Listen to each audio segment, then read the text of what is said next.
All right, let's talk Umbrella Academy. The three of you play these individuals that are all kind of broken in their own way and in different ways. I was thinking about how it can be quite difficult to make these characters connect, especially since all of them are super. And when the story you're telling is so zany and outlandish. And I was wondering, what did you find in these characters that was your true north, that helped you crack into them? Oh, but sure, that'd be giving the game away, wouldn't it, in Mapaga? You know what I mean? You want to come out here with the bag of tricks, be like, here's how I did this, and here's how I did this. And do you know what my agent said to me fairly early on? Never try to explain acting, because you'll come across either crazy or boring. that makes my job incredibly difficult. Sorry, mate. Tom, David, any hints at all? Well, I can tell you one thing. So with Luther, the one thing I could draw upon, Luther with this body that he has, he's not happy in it. I wanted to find a way that the discomfort of having this, and in my own life, I've had times of like body dysmorphia and stuff, and I've learned a lot of friends who like do bodybuilding and stuff, that the body that you're actually in isn't the depiction of what you perceive it to be, I suppose. So you're not comfortable in it. And I think that was a big thing I wanted to take with Luther, that he's this huge guy, this hugely impressive physical guy, but inside he's kind of broken and he's a small guy, internally. But that was just one kind of trigger. If I give you something, yeah, like an idea. What's a universal idea that I think that as humans connect to, and one of it is like, I mean, it's the obvious one. It's like just trying to understand the people that raised us, so that way we can kind of find a better way of controlling our own patterns. I think that was like a big thing for me. When I was a kid, they asked me, if you had 3 places you can travel to in time, what would it be? We'd do this game, and everyone would say, the Aztecs, or when the world, the Big Bang, and all these things. And I found mine kind of very specific. I was like, I kind of want to see what my dad was like in the 80s, and my grandpa was like in the 60s, and my grandpa was back in the 40s. I was like, that was because I would be like, oh, that's why I do these things that I don't have no control over.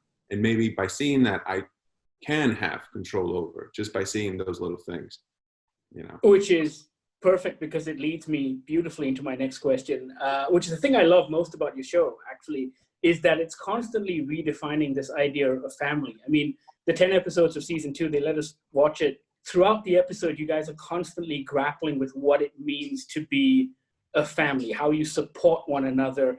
And I was wondering, has the show impacted your lives in any way?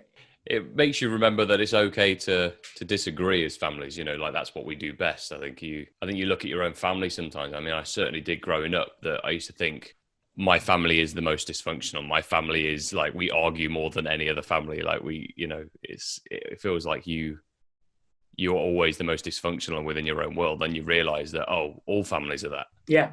If you read the description to the first episode, when you find out they're in Dallas, you kind of know that it's got something to do with Kennedy. And there is an enduring fascination about JFK and what happened.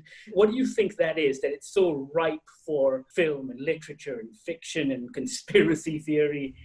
Oh, I think it's like the what if. What was he trying to do, what he stood for, and what the world prevented him from doing. I think if regardless of a spoiler or not, whether he survives or not, I think it kind of leaves it a little bit redundant to see him survive, because that would take away actually the bonker reality that we live right now in. I think it kind of stands for more of a hope, of what we can still change if we want, in terms of the JFK murder and how that would affect us today. Robert, talk to me about channeling your inner cult leader. God knows we've all had those secret desires. Yeah. Cult leaders, narcissistic fellas, aren't they? Yeah, Klaus is probably a textbook narcissist.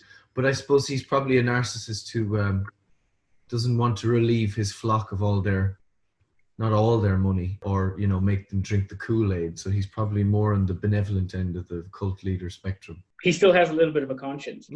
Essentially, his Jiminy Cricket is Ben, who's kind of his reluctant moral conscience, keeps him from straying too far down the road of decadence, Yeah, absolutely. Tom, to get back to what you were saying earlier, I think another thing the series does very, very well is it takes on issues of disability and trauma and mental health and helps us deal with it in accessible ways. What do you think the secret is to that? Yeah, I mean that's the one thing I love about the show. I do think it's deeply relatable in those issues, but it puts it into the medium of the show. And what's so great about it is every individual out of the 7 siblings is very unique in their own issues. They all have ones that can tick a lot of boxes for a lot of people in that side of things. And you know, whether it's daddy issues, which Luther certainly has, I think we all have daddy issues. I think all of you have that on the show. That's the root cause, but then it manifests depending on what the personality is like and what has happened to us individually. It manifests itself in different ways. They all try and deal with it on their own, but ultimately they all need each other. You know, my wife always feels the brunt of all my issues, but ultimately she's the one that I'm going to call upon when I need to get through those things. You know, the closest and dearest to you are the ones that